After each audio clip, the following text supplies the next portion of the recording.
We're going to talk about row vectors next in this section. The row vectors are the vectors that form the rows of matrix A. All you do is you write out the vectors before you do any row reducing. You can either use parentheses or bracket notation, and this is like matrix notation. Just make sure that you set it up correctly.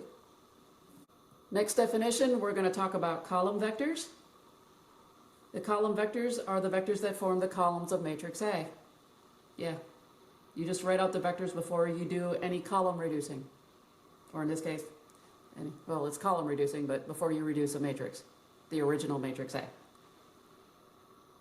To keep it consistent throughout this course when discussing column vectors, we're going to use the column or matrix notation, so the vector notation, for these as usual. I do not want to screw us up anymore, so column vectors are column vectors. We will use the matrix notation for these.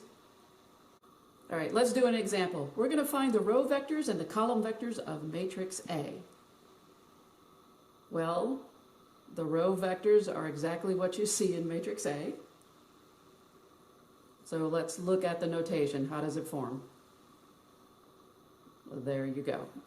So you have two ways to look at your row vectors. You can write them in terms of row 1 as a matrix and row 2 as a matrix.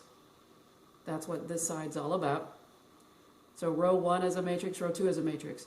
Do not put in any type of comma in here. This is a matrix. This is a 1 by whatever you're going to do. Yeah, this is a 1 by 4 for our case, but do not put in commas if you're using the matrix notation, the brackets.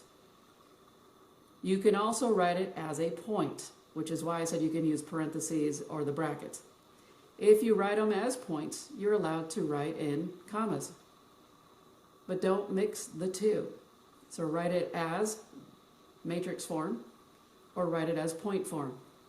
Choose whichever one that you want. Next, we're going to talk about column vectors. It is exactly what you think it is. It is the columns of matrix A. Column 1 is 3, 4. Column 2 is 6, 7. Column 3 is -1, 0.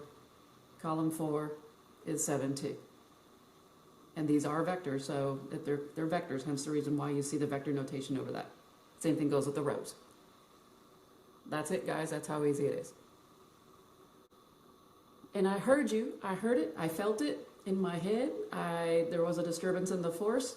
Why do we need to know this? This is so boring. Think of it as an easy A, for one.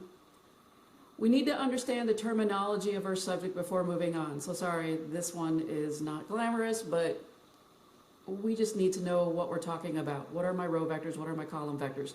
You need to understand, again, the notation in this subject. That's all it is. Let's look at our next example. I know, again, so glamorous, so wonderful, so exciting. Find the row vectors of matrix A. You can use, again, you can use matrix form or you can use the point form for the row vectors. If you do, you can write them in terms of row vector, row 1 and row 2.